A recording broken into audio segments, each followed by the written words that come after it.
Assalamualaikum warahmatullahi taala wabarakatuh. Apa khabar anda semua? Salam tahun baru. Hari ini 1 Januari, hari Isnin saudara. Saya yakin mungkin teman-teman ada yang telah pun bekerja dan ada juga yang masih dalam percutian saudara. Saya sentiasa mendoakan agar anda sihat walafiat dan tahun baru ini agar menjelma sesuatu yang lebih baik untuk kita bersama saudara. Tapi bagaimanapun, teman-teman alhamdulillah nampak gayanya di Kelantan juga laporan saya dapat ada sedikit pengurangan. Baik saudara, 1 Januari tarikh yang paling kita membuka lembaran baru saudara. Lembaran baru sudah pun terbuka untuk tahun 2024. Tapi saudara, apa khabar Saudara Azrul Jalil, Raja Kamal, Raja Baizan, moga sihat walafiat. Saya ni masalah telinga saya berdengung aja saudara. Uh, Masih tak selesai lagi persoalan saya. Nak buat macam mana saudara? Apa khabar Saudara Azhar Zapian? Saudara Azhar Zpian, Azhar Span. Saudara. Begitu juga Saudara Azrul Jalil. Saudara Azlan Nordin, terima kasih hadir. Petang-petang ni kita berbicara petang 1 Januari, saudara. Sebelum saya memulakan perbicaraan ini, seperti biasa, adalah satu dua ataupun kata-kata yang elok kita fikirkan bersama, saudara. Kerana, saudara, sebenarnya tidak ada sesiapa pun yang mampu merubah masa lalu ataupun hari semalam. Hari semalam tidak ada sesiapa mampu merubahnya, saudara. Tidak ada sesiapa yang mampu untuk merubah masa lalu ataupun masa silam. Namun, kita masih punya waktu hari ini, saudara, untuk merubah situasi yang akan datang agar apa yang kita alami hari ini tidak berulang. Ingat, saudara, tidak ada siapa pun mampu merubah masa lalu, namun kita masih punya waktu hari ini untuk merubah situasi agar apa yang kita alami hari ini tidak berulang, saudara. Puan Selamat Yusof dari kampung Gentam, Kuala Pilah. Aneh, alhamdulillah. Sebab saya mendapat laporan bahawa banjir di Kelantan sudah pun mula beransur pulih, di Terengganu pulih sepenuhnya kabarnya lah, tapi di Pahang masih ada lagi sedikit ya saudara. Dan saya runsing apabila ia beralih ke Johor. Jadi warga Johor berhati-hatilah saudara, kalau ada hujan dan sebagainya, pastikan kita menjaga keselamatan kita, saudara. Itu paling penting. Kalau diminta kita berpindahlah. Tapi yakin saya, mungkin perubahan sekarang masuk Januari, hujan monsun timur laut pun sudah pun beransur, saudara. Selain daripada ini laporan banjir yang saya terima, cuma sesuatu, saudara, yang agak menggemparkan. Ya, apa khabar Saudara Abdul Aziz Abdul Rahman daripada Tanjung Karang? Saya mendapat perkabaran dari Tokyo, saudara. Dari Tokyo, saya ini laporan daripada akhbar media sinar yang melaporkan dari Tokyo berlaku gempa bumi berukuran 7.4 skala Richter. Besar, tinggi, saudara. Dan ini menggegarkan di tengah-tengah negeri di Jepun, saudara. Dan kabarnya, ya, apa khabar Puan Hamidah Ahmad dari Johor Bahru, katanya mendung, Puan Nuriah Asyad, selamat tahun baru. Dan gempa bumi 7.4 skala Richter di Jepun itu menggegarkan di tengah pulau Jepun, saudara. Dan kabarnya telah pun mencetuskan amaran tsunami ketika warga sudah pun bergegas untuk mencari perlindungan di tempat yang lebih tinggi. Puan Nur Aisyah, Saudara Abdul Rahman, Abdullah Johor Bahru, Saudara Azali, Saudara Muhammad. Saudara, jadi kabarnya saya dipahamkan bahawa semua penduduk diminta berpindah segera ke kawasan tinggi. Demikian menurut Badan Penyiaran NHK selepas gempa bumi melanda sepenanjung Noto di Ishikawa sekitar jam 4.10 petang waktu tempatan, saudara. Agensi berita AFP melaporkan gelombang tsunami berbahaya mungkin berlaku di sepanjang pantai dalam jarak 300 km dari pusat gempa bumi. Saya mengeluh, saudara. Awal tahun baru, Nampak gayanya banjir susut alhamdulillah, tapi di Jepun pula wujud apa ini yang kita kata malapetaka. Sebab itu selalu saya katakan alam semakin benci pada manusia yang bangga dengan dosa-dosa. Jepun adalah antara negara yang bersekutu dengan Amerika, yang mereka bersama-sama juga dengan negara-negara barat yang boleh mengatakan tak banyak simpati mereka terhadap warga Palestin. Ya Rubidin, apa khabar? Ya, Bi, selamat petang. Itu juga saudara Azali Kasim. Baik, saudara, kita tinggalkanlah apa yang berlaku di Jepun.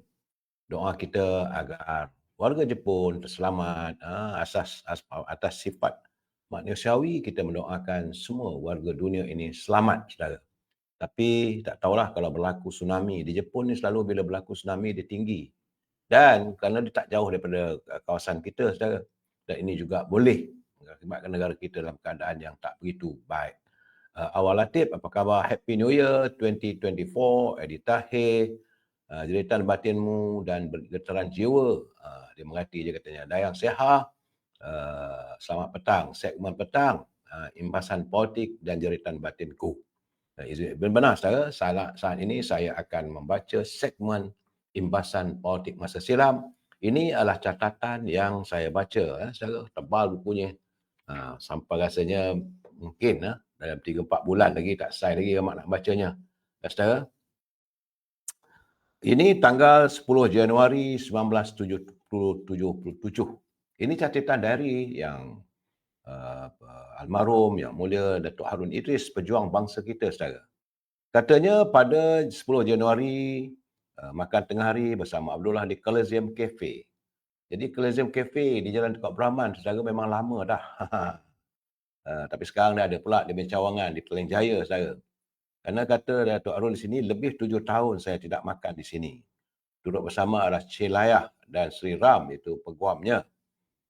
Dan beliau diberitahu dapat menjangkakan bahawa mereka sendiri tidak dapat menjangka apakah keputusan mahkamah pada 24 Januari nanti.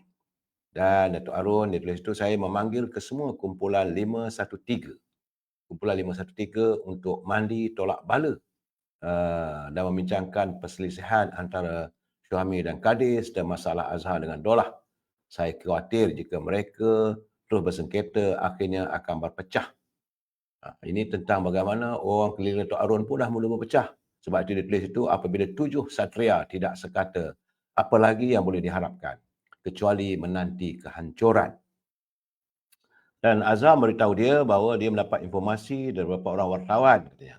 Saya dan Ismail Din mungkin dibebaskan, tapi Abu Mansur dikenakan hukuman penjara 7 tahun. Dr. Mahathir katanya amat kecewa dengan keputusan tersebut. Ini catatan dia. Apakah bila Dr. Mahathir kecewa bila keputusan tersebut apabila Datuk Harun dibebaskan, dia kecewa? Inilah ceritanya, saudara. Ciri-ciri, dan dia main dalam diam, saudara. 11 Januari, Aida dari Jakarta tiba. Dia bersama Choi makan tengah hari di Kelab Golf di Raja Selangor, bertemu dengan Tun Ghaffar Baba yang melahirkan kebimbangan selepas Datuk Tan Cheng Sui ditahan pihak berkuasa minggu lalu. Lan ini anak beliau, anak Datuk Harun, itu Datuk Mazlan. Datuk Mazlan Harun memberitahu, menurut Aziz dari Biro Siasatan Negara, saya dan Ismail Din akan dibebaskan sebagaimana yang dikatakan oleh wartawan.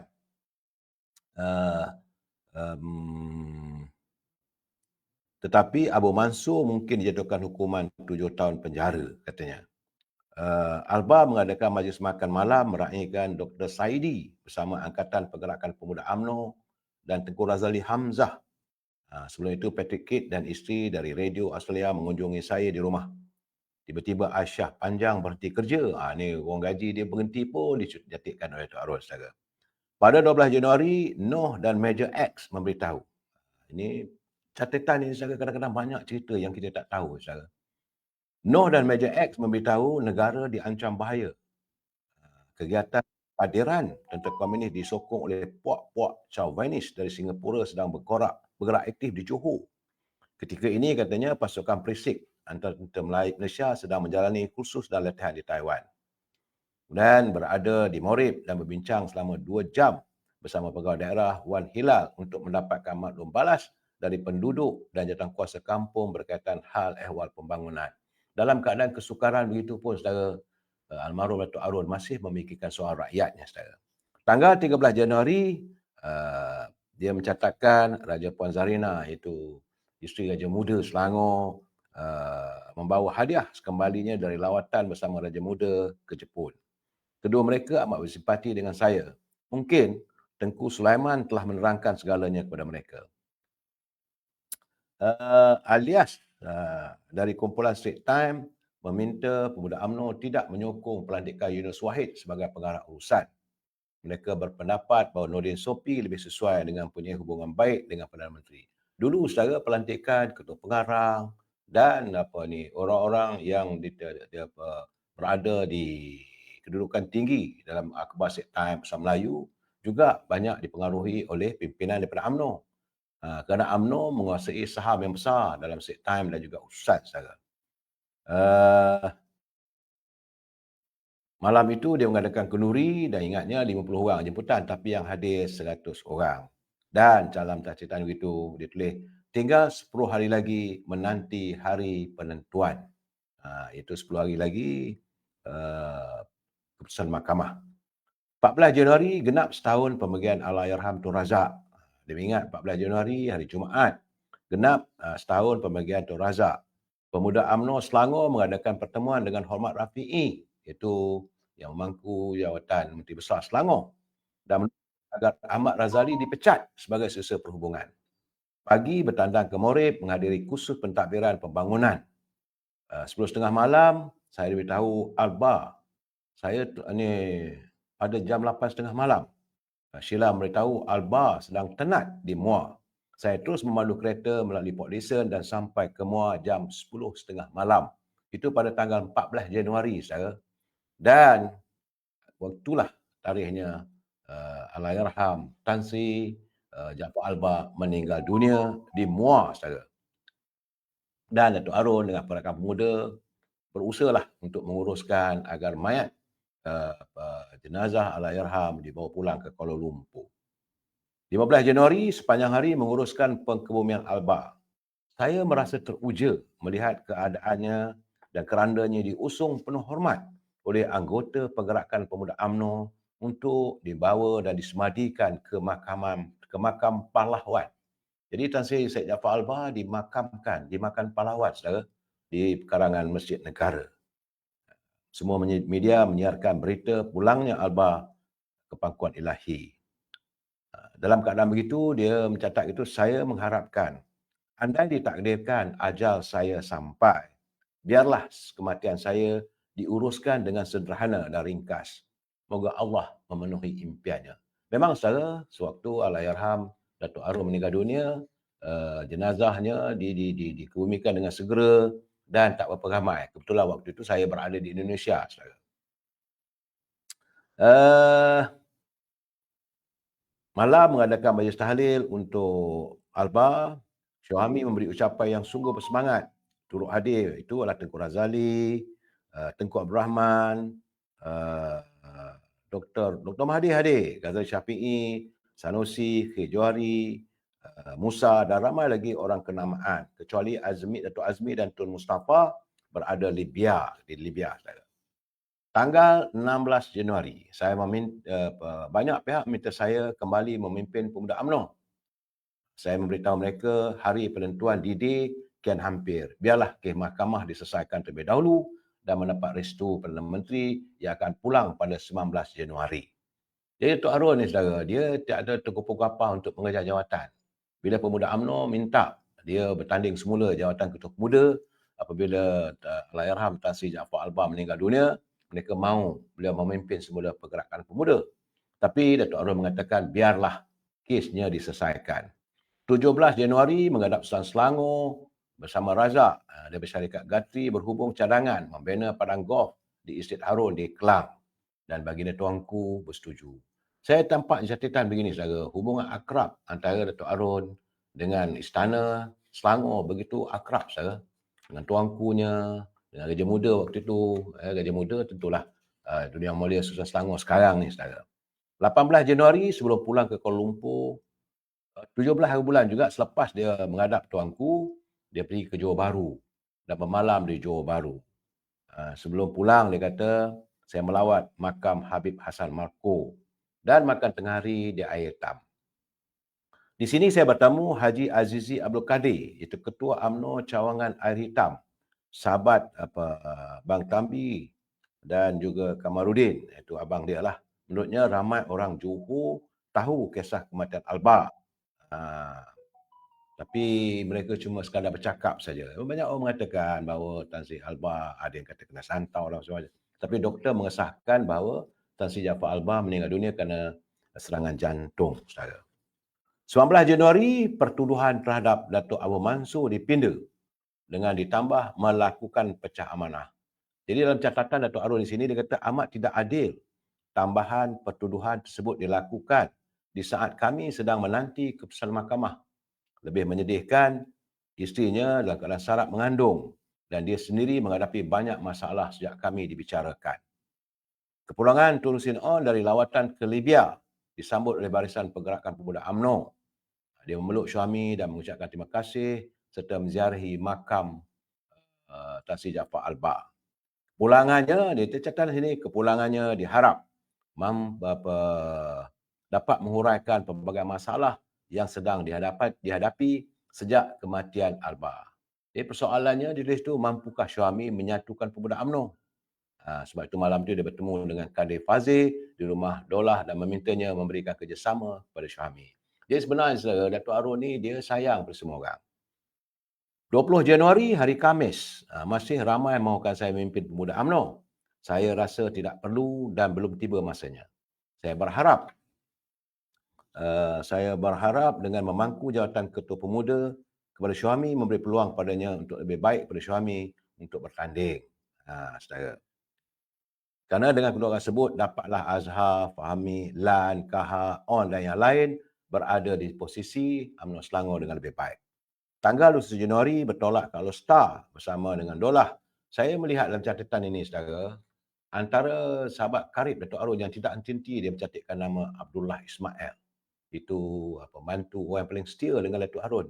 Abdullah Ismail datang daripada Kuala Terengganu. Begitu setia dia, banyak catatan-catatannya saudara sepanjang buku ini saudara. Selama 7 tahun catatannya. Kalau 1 tahun ada 365 hari. Kalau dengan 6 tahun bagaimana saudara? Panjang ni cerita.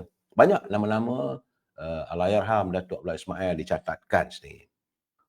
Dari Alor Star dia kata saya balik dan pulang. Selepas itu waktu di Sungai Petani, dia berjumpa dengan Syuib Lazim yang membawa kami ke Kampung Permatang dekat Nibung Tebal dan mencari pembantu rumah dia lah, saudara.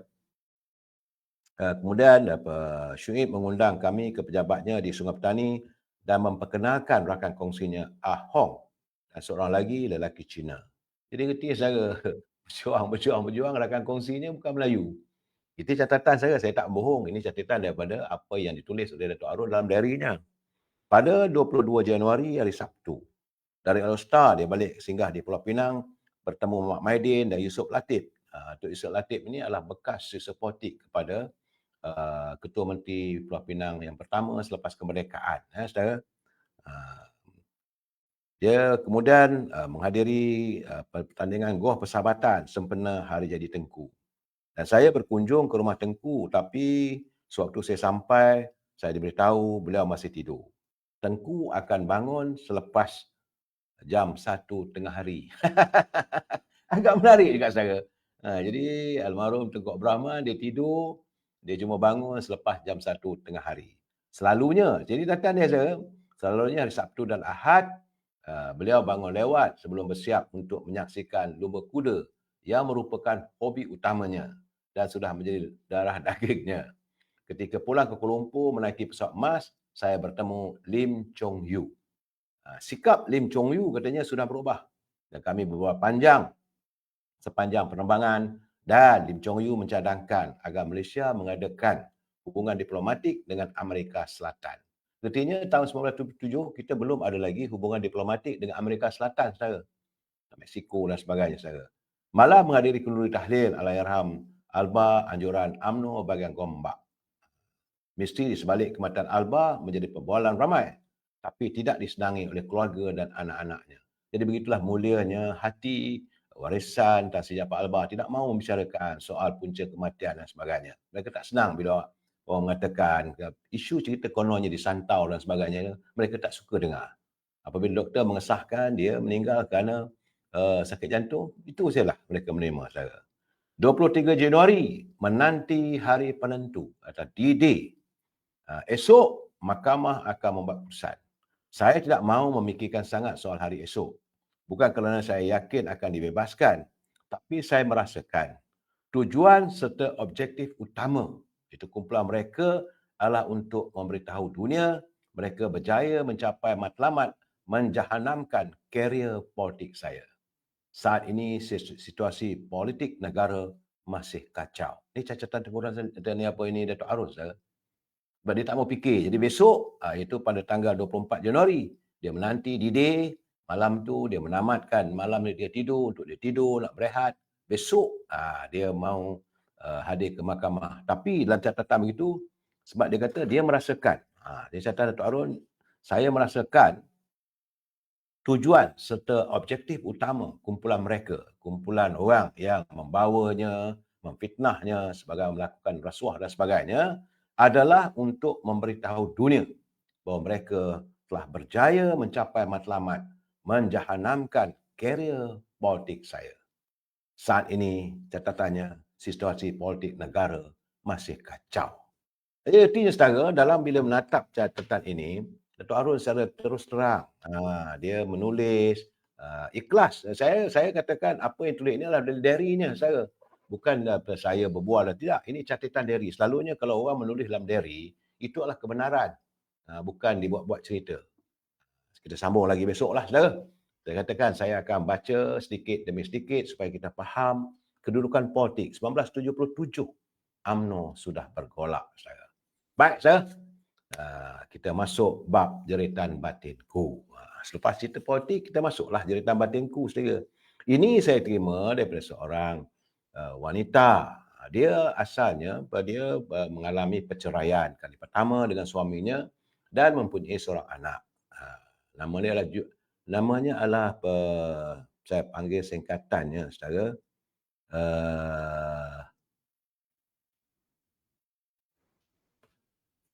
Kita sebut nama Ima. Ima saudara. Boleh jadi Shima, boleh jadi Norima, boleh jadi Mala, Ima ya. Dalam catatan Ima, dia kata dia berkahwin untuk kali kedua. Sebelum ini dia menjadi janda secara bercerai. Mana ada orang takkan perkahwinan itu berakhir dengan perceraian, catatannya. Tapi setelah ditakdirkan saya bercerai. Dan saya bertemu jodoh, bertemu cinta untuk kali kedua dengan seorang pemuda, Man. Namanya Man, pendek saya ya. Dan akhirnya kami mencapai perkata sepakat untuk mendirikan rumah tangga. Man berusia 30 tahun, saya berusia 35 tahun katanya. Jadi beza 5 tahun. Tapi bagaimanapun, perkahwinan kami tidak direstui oleh keluarga Man. Lebih-lebih lagi, bapa Man tidak merestui saya kerana saya adalah seorang janda. Itu catatannya. Jadi masalah yang saya hadapi sepanjang kehidupan saya. Gaji saya besar. Gaji, tapi keluarga Man merasakan seolah-olah saya ini menumpang kehidupan dengan Man dan wang Man ini akan dihabiskan untuk menyara kehidupan anak saya. Sedangkan bendanya tak sebegitu. Man tidak pernah pun mengambil tahu kisah perbelanjaan di rumah. Segala urusan, sewa rumah yang saya beli bersama dengan dia, makan pakai dan anak-anaknya semua ditanggung oleh Ima. Ya. Jadi kata Ima gajinya lebih besar daripada Man. Tapi dia tak ambil kisahlah. Selalunya Man akan beritahu dia tidak kecukupan wang. Awal bulan dia akan bagi RM100, tapi bila dekat ujung bulan dia minta pinjam daripada saya sebanyak RM200. Selepas saya selidiki, saya dapati bahawa Man terpaksa menanggung adik-beradiknya yang masih belajar dan keluarganya. Saya masih tak ambil kisah, dia kata, sebab gaji saya cukup. Tapi apa yang merunsingkan, apa yang mengecewakan saya, keluarga Man merasakan bahawa saya mengikis wang gaji Man. Dan mereka merasakan Man mempunyai gaji yang besar daripada saya. Sedangkan realitinya, gaji saya lebih besar daripada Man. Seringkali kami menghadapi pertengkaran dalam halaman rumah tangga. Itu pun tak kisahlah katanya, tidak ada menjadi masalah. Dan bila berlaku saja pertengkaran, Man selalu melafazkan kata-kata, "Aku ceraikan kamu." Sedangkan kalau dah cerai tu sepatutnya berkali-kali bukan sekali. Kemudian rujuk, kena cerai, rujuk. Kadang-kadang saya tertanya, apakah hubungan saya dengan Man ini sebagai suami isteri ini halal? Apakah kami melakukan zina setiap malam katanya. Bila kami tidur bersama. Ini yang merusingkan saya. Yang kedua katanya, bahawa keluarga Man memang tidak menyayangi saya kerana saya adalah seorang janda. Setiada. Sebab Man adalah anak teruna. Jadi bagaimanapun dia kata yang lebih mengecewakan saya, ada beberapa ketikanya saya baru bersisih faham dengan Man dan saya mendapati bahawa Man mempunyai seorang kekasih lain. Di luar pengetahuan saya ada sembunyi-sembunyi, Man rupanya mempunyai seorang kekasih lain dan artinya cinta saya dinodai oleh Man. Itu pun dia kata setelah saya berhenti kerja. Dan bagaimanapun kami kerja setempat. Dan saudara, dia kata dia tak tahanlah sebab pejabat, rakan-rakan pejabat mengatakan Man ini pemalas, kerja tak siap. Saudara.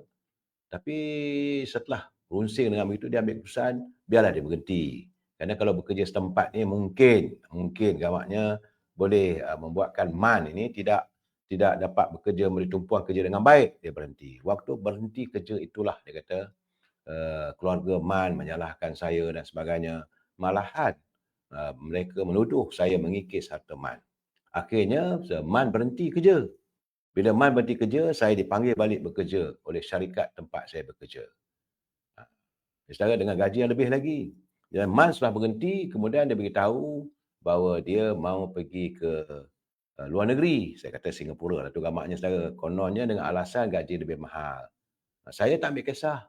Jadi saya berikan dia kad kredit sebagai bekalan, saya berikan dia wang, saya berikan dia pakaian baju baru dan sebagainya. Tapi tak lama. Selepas 2 bulan, Man balik ke rumahnya dan beritahu dia berhenti kerja kerana tak sesuai dan mencari pekerjaan di Kuala Lumpur. Barulah saya tahu rupanya kekasih Man ada di Kuala Lumpur. Jadi sekarang katanya saya merasakan bahawa setelah bila bergaduh dengan Man, lain tak ada, dia melafazkan cerai.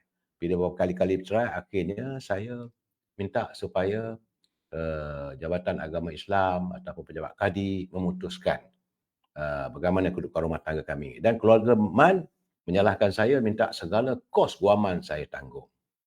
Apakah yang perlu saya lakukan saat ini? Ini kata Imam. Saya bersimpati dengan Imah kerana beliau adalah seorang janda, anak seorang, berkahwin kerana keluarga Man tidak merestui perkahwinan tersebut dan beranggapan bahawa Man mungkin beranggapan bahawa Imah mau mengikis harta Man. Sedangkan gaji Man lebih kecil lagi yang tidak tahu. So dia kata mintalah pandangan. Pandangan saya pertama sekali betul lah.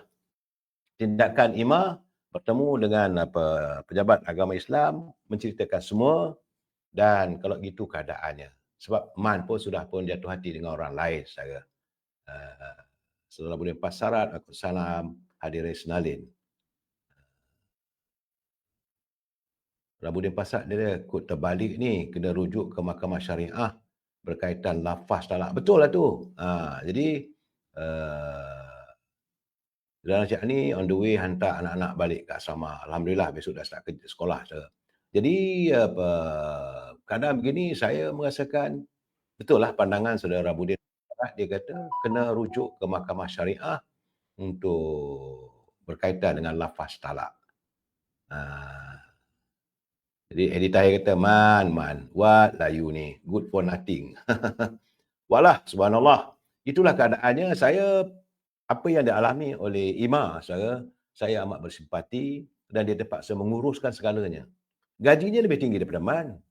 Kemudian bila Man kata nak bekerja di Singapura, saya dapatan saya ini mungkin berlaku di Johor lah saudara. Sebab dia kata negeri seberang ni dia seberang, tentulah di Johor, dia di Singapura. Jadi Johor Singapura sebelah-menyebelah saja. Dan kemudian bila Man katanya mencari pekerjaan, dapat kerja baru di Kuala Lumpur. Saudara boleh pasrah dia kata dari cerita ni ternyatalah Man ni kalangan yang berharta tapi pemalas.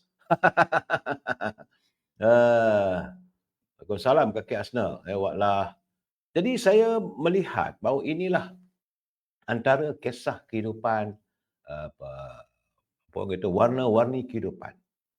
Seorang wanita yang mengalami keruntuhan rumah tangga, kemudian dia cuba untuk menyantuni untuk berkahwin sekali lagi, dan bila berkahwin kerana status janda itu. Ini masyarakat ni kadang-kadang cepat memandang hina pada janda. Akhirnya keluarga Man tidak merestui perkahwinan dan mereka beranggapan bahawa anak mereka yang terbaik. Sedangkan kalau ikut cerita Ima, bahawa banyak wang Man ni semuanya dihabiskan untuk keluarganya. Dan dia tak ambil pun satu sen, malahan kena tanggung semua. Kalau awal bulan dapat RM100, ujung bulan dia pinjam RM200. Begitu juga bila Man nak pergi ke Singapura, nak bekerja di sana, dia sediakan, dia bagi kad kredit. Habis. Habis kad kreditnya dan sekarang Ima terpaksalah menanggung, membayar kos kad kredit yang digunakan. Rizal Cik Ani, selamat tahun baru. Jadi saya rasalah pandangan saya pada Ima, pertama sekali bertabahlah. Ini dugaan anda, dugaan hidup. Usia anda pun dah 34 tahun dan anak ada seorang. Saya rasa besarkanlah anak dengan baik, santunilah, berilah kasih sayang pada ini anak anda, dan yang paling penting, untuk masa mendatang ini, berhati-hatilah daripada menerima lamaran cinta daripada lelaki. Kadang-kadang orang lelaki ni dia tengok kita gaji besar, dia nak kahwin dengan kita bukan kenapa kena nak menumpang. Ini kata mengikis. Jadi Hamidah Ahmad dia kata, sayang tu katanya berpada-pada, janganlah kita jadi batu landasan. Benar. Memanglah kita sayang. Saya tahu, saya faham Imam mengasihi suaminya dan dia berusaha untuk memperbaiki rumah tangganya. Sebab itu walaupun bergaduh, bila suaminya lapaskan cerai, kena patah balik, okey. Cuma dia merasakan bagaimana kedudukannya. Abdul Aziz Abdul Rahman dia kata, bila usia isteri lebih dari suami, inilah yang berlaku dalam rumah tangga. Jadi pada Ima, kalaulah anda mungkin bertemu jodoh ke apa ke, tengoklah kalau ada lelaki yang mungkin bersempati dengan anda, kalau dia lebih muda daripada anda, fikir-fikirkanlah. Rabuddin Pasrat dia kata, jangan ambil peduli manusia sebegini dan jangan terlalu bersimpati. Jadi sebab itu kata Cik Kamaria, berhati-hatilah Mak Ima dari memilih pasangan. Dapur ibu dia tak semuanya begitu. Saudara kata Adi Tahir, baik jadi batu bata. Boleh buat rumah daripada batu lonjatan, batu landasan. Orang memijak kepala kita. Jadi teman-teman amat bersimpati pada Ima. Saya juga bersimpati pada Ima, apa yang dia alami dalam kehidupan kita. Ini saya katakan warna-warni kehidupan. Bila Ima berkahwin dengan lelaki yang dicintai, sama-sama bercinta, tetapi rupanya bila mereka berkahwin, suaminya bukanlah seorang yang boleh dianggap sebagai bertanggungjawab.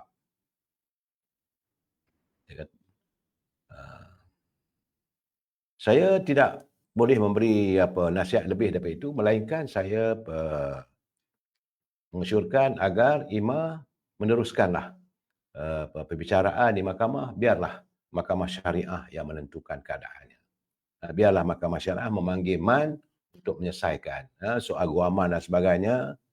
Sebab Ima yang pembuat tuntutan, kalau mampu bayarlah, tak payahlah.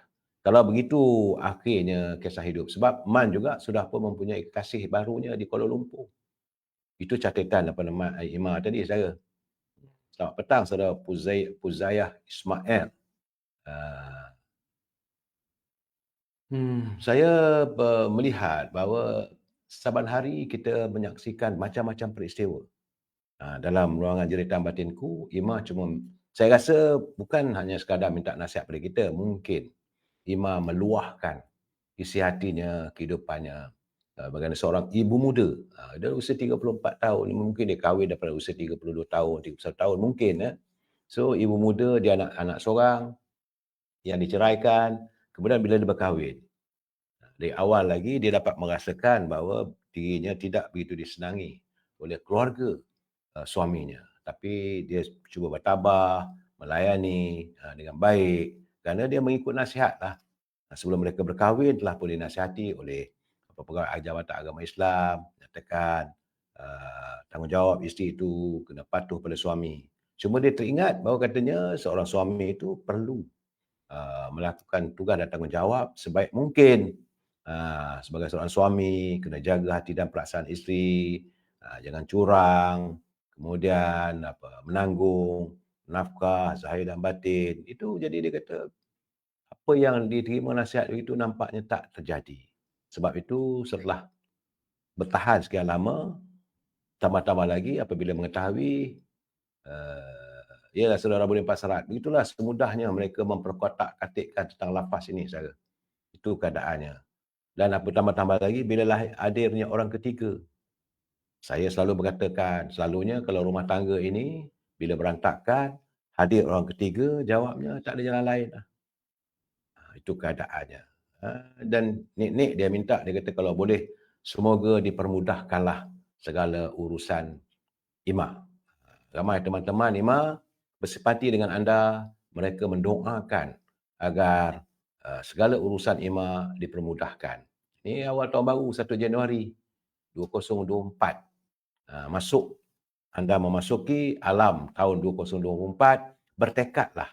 Pertama sekali membesarkan anak seorang tu yang anda kasihi, yang tinggal dengan anda, dan jangan toleh ke belakang lagi. Macam mana saya awal tadi bicara saya katakan kita tidak mampu untuk memperbetulkan masa silam. Masa semalam, masa kemarin, masa silam, kita tak mampu untuk memperbetulkannya. Apa yang terjadi, terjadilah. Tetapi kita mampu untuk memperbetulkan apa yang kita alami hari ini agar tidak berulang di masa akan datang. Ima, itulah yang sekadar yang dapat saya beri pandangan. Kalau boleh dianggap ini sebagai menyejukkan hati Ima. Teman-teman, saya ucapkan terima kasih kepada anda semua kerana memberi respon. Saya cuma ingat saya tiap-tiap petang, kecuali hari Jumaat, saya akan cuba mencongkil apa kisah-kisah warna-warni kehidupan. Memang kita bersempati dengan Imad. Jadi dia kata dia mengharapkan agar MAN berubah, tapi ternyata MAN tidak berubah. Dia kata dengan jawatannya, dia memang jawatannya lebih tinggi daripada jawatan MAN. Dan nampaknya dia boleh menyara kehidupannya. Artinya perkahwinan Ima dengan MAN ini bukanlah dengan harapan MAN akan menangguh kehidupan Ima, tidak. Dia cuma mengharapkan hadirnya seorang lelaki sebagai suami untuk bernaung kasih. Itu gambaran yang saya dapat dan saya bersimpati dengan Ima. Apakan daya. Bila buah hati disampar orang, bila buah hati dimiliki orang, apa lagi yang anda ada, Ima?